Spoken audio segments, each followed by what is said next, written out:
Днеска ще готвим мароканско таджин от пиле и стафиди. Говоря малко български, но ще ме разберете сигурно. Айде, да готвим. Наливаме захтин в танджерата. Като алтернатива може да смесите малко захтин с малко олио. Слагаме сега люк. Доста люк имам. Нормално ние готвим с много люк. Сега пиле.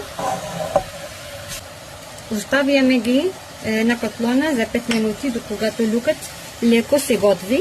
Съставките и точните количества са в описанието. Слагаме чесън и магданус. Магданус на марокански меднус. Имаме някои общи думи, защото мароканският е смесица между арабски и френски. Като примерно бюро, табло, гараж, етаж, багаж. Имаме много думи. И ние в марокански говорим на арабски и френски. Това е най-нормално. Всички хора знаят френски. Червен пипер.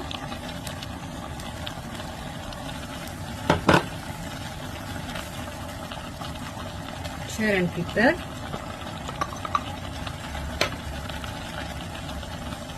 Джинджифил. И сол малко.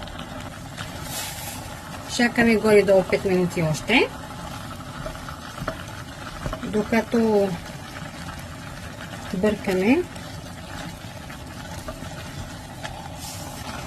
В крайна сметка ще стане перфектно.